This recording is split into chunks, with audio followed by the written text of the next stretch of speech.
দর্শক শুভেচ্ছা, জনতার কথা অনুষ্ঠানে আপনাদের স্বাগত জানাচ্ছি। আমি আসিফ সুমিত। আপনারা জানেন সাধারণ মানুষের মতামত শুনতে একুশে টেলিভিশনের নিয়মিত আয়োজন জনতার কথা। আজ সাধারণ মানুষের মতামত শুনতে আমরা এসেছি রাজধানীর মতিঝিল এলাকায়। আমাদের প্রত্যাশা দেশে শক্তিশালী গণতন্ত্র, আমরা চাই সরকারকে সহায়তা করতে। দর্শক, দুদক চেয়ারম্যান মন্তব্য করেছেন 2008 সালে যদি নির্বাচনের সময় মনোনয়ন যথাযথভাবে যাচাই বাছাই করা হতো তাহলে সম্পদের হিসাব নিকাশের জন্য শেখ হাসিনার মনোনয়ন বাতিল হতো। এখনও ত্রয়োদশ জাতীয় সংসদ নির্বাচনের প্রস্তুতি চলছে, এরই মধ্যে বিভিন্ন প্রার্থী হলফনামায় তাদের সম্পদ বিবরণী দিয়েছেন। এখন দুদক যথাযথ কাজ করছে কিনা সাধারণ মানুষ কি মনে করে জেনে নেব তাদের কাছ থেকে। কি মনে হয় আপনার কাছে?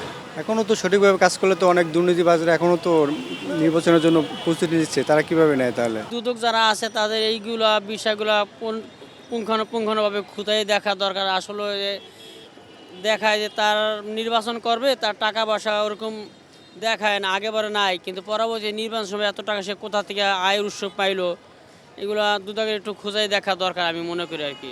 সত্যি কথা বলতে কি সত্য কথা কেউ তো বলতে পারি না। আমি সব বুঝি জানি, কিন্তু পরিস্থিতি পরিবেশ সত্যি কথা বলতে গেলে তার উপরে গৌরী আসে।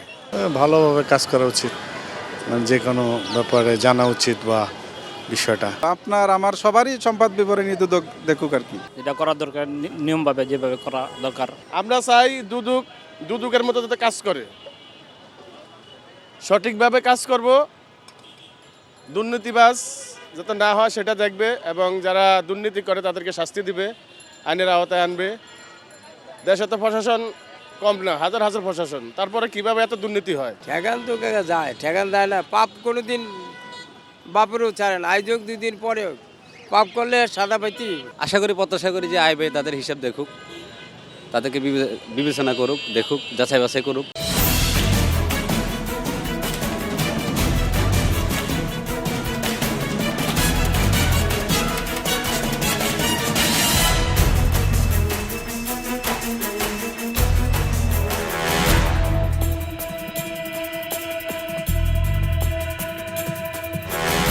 তো তারা নিজেরাই তো অব্যবস্থাপনার মধ্যে আছে।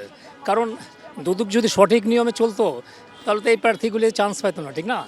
কারণ তারা হলফনামায় যে ভুলগুলি দিতেছে এটা তো কোনো সময় মানানসই না। এই একটা দেশের নতুন করে যে আমাদের যে ইয়ং জেনারেশন যে স্বাধীনতা আনলো, এইটার পরিপ্রেক্ষিতে যে ধরনের টেন্ডেন্সি হওয়ার কথা ছিল সবার, সেই অবস্থায় তো দুদকও নাই। হ্যাঁ, কারণ আপনার দেখেন, আপনার এই যে হলফনামায় এই যে হুট করে নাহিদের ও হলফনামার কতগুলি টাকা আইসা পড়ছে। মনে করেন যে ওই নতুন যারা আছে ছাত্র থেকে ইয়েতে আসছে, তাদের যে হলফনামায় কতগুলি টাকা আইসা পড়ছে, এটা কীভাবে আসলো? এটা জাস্টিফাই করা উচিত না?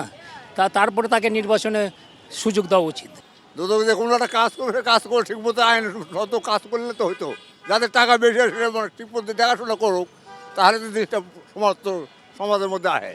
যাচাই বাছাই কেউ করে না, কেউ যাচাই করে না, যার মনে যে এমনি চলতেছে। না না, অবশ্যই এগুলা ভেরিফাই যাচাই বাছাই করা তো দরকারই। আমার মন ঠিক মতো তারা করে, যদি করতো তাহলে তো এই পরিস্থিতি আসতো না। তো দুদক চিন্তা করে সবসময় যে সবার ভালোটা চলার জন্য, মানুষের অন্যায়টা ধরার জন্য, তো অন্যায়টা ধরার জন্য চেষ্টা করতেছে তো না। আমার তো মনে হয় এখনো ঠিকঠাক মতো কাজ করতেছে না দুদক।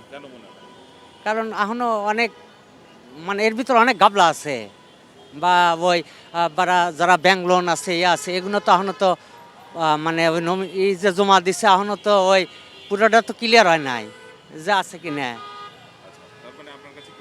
এখনো দুদক মুখে ঠিকঠাক কাজ করতেছে না। অনেক ধন্যবাদ আপনাকে। দর্শক, আপনারা শুনছিলেন সাধারণ মানুষের প্রতিক্রিয়া। সাধারণ মানুষ কিন্তু তাদের ভাবনাগুলো অসাধারণ, তাদের চিন্তা অনেক সূক্ষ্ম ও গভীর। দর্শক, জনতার কথা দেখতে প্রতি শনি, রবি, মঙ্গল এবং বুধবার চোখ রাখুন একুশে টেলিভিশনে। সঙ্গে থাকবো আমি আসিফ সুমিত।